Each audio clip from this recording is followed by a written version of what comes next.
Good evening to all. Calicut university 6th sem ബികോമിലെ international cooperative മൂവ്മെൻറ്റിൻ്റെ class നമ്മൾ continue ചെയ്യുകയാണ്.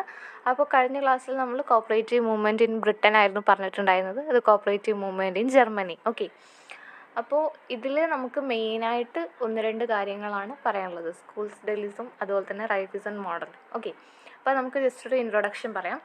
Germany is the birth place of cooperative credit movement. Cooperative credit മൂവ്മെൻറ്റിൻ്റെ birth place ആണ് ഇത് പറയുന്നത്, ജർമ്മനി എന്ന് പറയുന്നത്.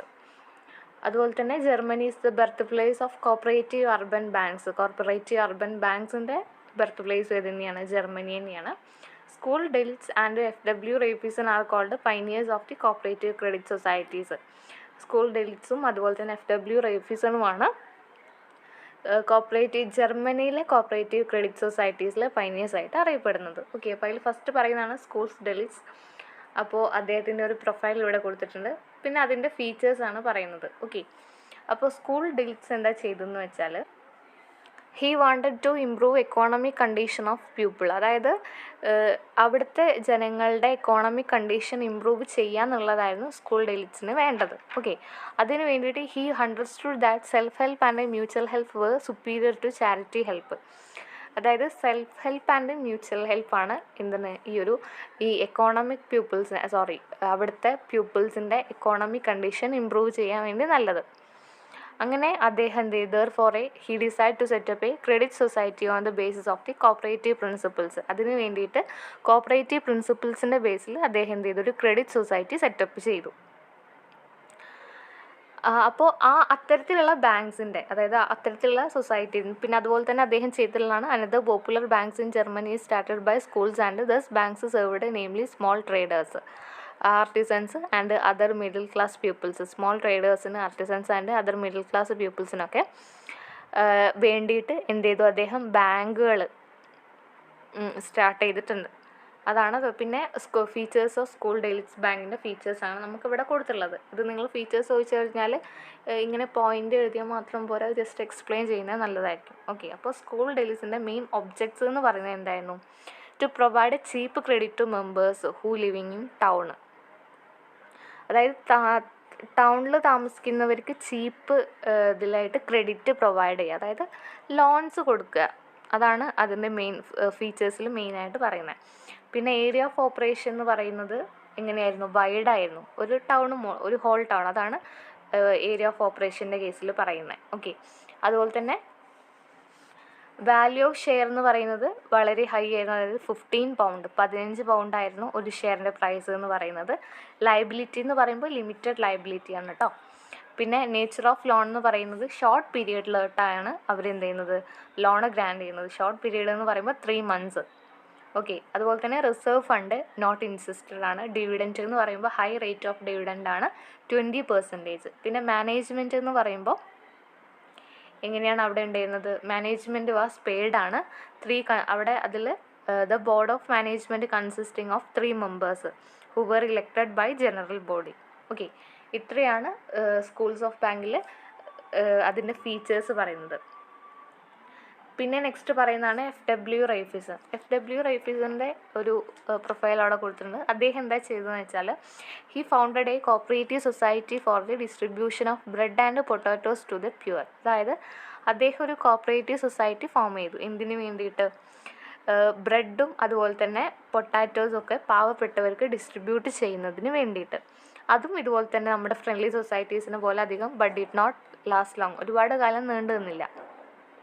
ഓക്കെ, പിന്നെ അദ്ദേഹം അറിയപ്പെടുന്നതാണ് he is known as pioneers of the rural credit movement in Germany. Okay, പിന്നെ അതിൻ്റെ ഫീച്ചേഴ്സാണ് പറയുന്നത്. ഫീച്ചേഴ്സ് ഓഫ് റൈഫിസൺ സൊസൈറ്റിയിൽ അങ്ങനെ അദ്ദേഹം ആ ഒരു സൊസൈറ്റി ഫോം ചെയ്യുന്നതിനുള്ള മെയിനായിട്ടുള്ള കാരണം എന്ന് പറയുന്നത് to promote thrift, saving among rural people and also provide cheap credit to the farmers in order to save them for exploitation of money lenders. അതായത് മണി ലെൻഡേഴ്സ് അവരെ മാക്സിമം ചൂഷണം ചെയ്യുമായിരിക്കും ഈ പാവപ്പെട്ട ആളുകളെ. അപ്പോൾ അത് ഒഴിവാക്കുന്നതിന് വേണ്ടിയിട്ട് ത്രിഫ്റ്റും അതുപോലെ തന്നെ സേവിങ്സും പ്രൊമോട്ട് ചെയ്യാൻ വേണ്ടിയിട്ട് അദ്ദേഹം എന്ത് ചെയ്തു? പ്രൊമോട്ട് ചെയ്യുകയും ചെയ്തു. അതുപോലെ തന്നെ ചീപ്പായിട്ട് credit provide cheap credit to farmers. In order to save them exploit money ലെൻഡേഴ്സിൻ്റെ ചൂഷണത്തിൽ നിന്നും അവരെ രക്ഷിക്കാൻ വേണ്ടിയിട്ട്. ഓക്കെ, പിന്നെ അതിൻ്റെ ഫീച്ചേഴ്സ്, അതാണ് മെയിനായിട്ട് പറയുന്ന ഒബ്ജക്റ്റ്. പിന്നെ അൺലിമിറ്റഡ് ലയബിലിറ്റിയാണ്. Management was honorary, amount of loan is low. പിന്നെ ഡിവിഡൻറ്റ് അവിടെ കൊടുക്കുന്നില്ല. അവിടെ റിസർവ് ഫണ്ട് ഉണ്ട് കേട്ടോ, 2/3 ആണ് റിസർവ് ഫണ്ട്. പിന്നെ ഏരിയ ഓഫ് ഓപ്പറേഷൻ എന്ന് പറയുന്നത് വില്ലേജാണ്. നമുക്ക് ഏരിയ ഓഫ് ഓപ്പറേഷൻ സ്കൂൾസ് ഡൽഹിയിൽ പറയുന്നത് area of operation in town ഏരിയകളിലാണ്. ഓക്കെ, പിന്നെ value of share very low. Schulze ഡൽഹിസിൻ്റെ കേസിൽ value of share very high ആയിരുന്നു, 15 പൗണ്ട് ആയിരുന്നു. പിന്നെ loan on the personal security, അതായത് ലോൺ പ്രൊവൈഡ് ചെയ്യണമെന്നുണ്ടെങ്കിൽ നമ്മുടെ എന്തെങ്കിലും ഒരു പേഴ്സണൽ സെക്യൂരിറ്റി അവിടെ വെക്കണം. ഓക്കെ, ഇനി റൈഫീസൺ സൊസൈറ്റി വേഴ്സസ് സ്കൂൾസ് ഡൽഹിസ്, ഇത് ഇമ്പോർട്ടൻ്റ് ആണ്, പഠിച്ചു വെക്കുക കേട്ടോ.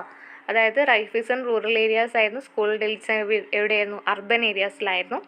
അതുപോലെ തന്നെ റൈഫീസൻ്റെ കേസിൽ ലയബിലിറ്റി വാസ് അൺലിമിറ്റഡ് ആണ്, സ്കൂൾസ് ഡൽഹിസിൻ്റെ കേസിൽ അൺലിമിറ്റഡ് ലയബിലിറ്റി ആണുള്ളത്. പിന്നെ മാനേജ്മെൻറ്റ് റൈഫീസൻ്റെ കേസിൽ ഹോണററി ആണ്, സ്കൂൾസിൽ മാനേജ്മെൻറ്റ് വാസ് പെയ്ഡ്, അതായത് അവർ വർക്ക് ചെയ്ത് അവർക്ക് എന്ത് കൊടുക്കണം, ക്യാഷ് കൊടുക്കണം.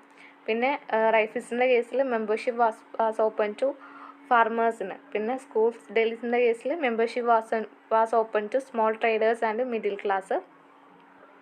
പിന്നെ റൈഫീസിൻ്റെ കേസിൽ value of share was low, value of share was high, rate of interest on low, rate of interest loan high, duration of loan was low, duration of loan was high, security for loan was personal surety, security for loan was tangible asset.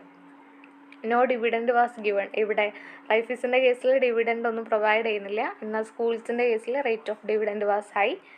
പിന്നെ aimed at moral well, aimed at material well, important ആണ്, പഠിച്ചു വെക്കുക കേട്ടോ. പിന്നെ ഇത്രയാണ് നമുക്ക് ജർമ്മനിയുടെ കേസിൽ പറയാനുള്ളത്. ഓക്കെ, അപ്പോൾ ആദ്യം ജസ്റ്റ് ഒരു പ്രൊഫൈൽ പഠിച്ചു വെക്കുക, അതായത് ജർമ്മനിൻ്റെ ഒരു ഇൻട്രൊഡക്ഷൻ. പിന്നെ അതുപോലെ തന്നെ സ്കൂൾ ഡൽഹിസിൻ്റെ അതിൻ്റെ ഫീച്ചേഴ്സ്, അതുപോലെ തന്നെ റൈഫീസൻ്റെ ഫീച്ചേഴ്സ്, അതിൻ്റെ ജസ്റ്റ് ഒരു ഇൻട്രൊഡക്ഷൻ, പിന്നെ അതിൻ്റെ രണ്ടിൻ്റെയും ഡിഫറൻസും, അത് രണ്ടും പഠിച്ചാൽ തന്നെ ആ ഒരു ജർമ്മനിയുടെ കേസ് കംപ്ലീറ്റ് ആയി കേട്ടോ.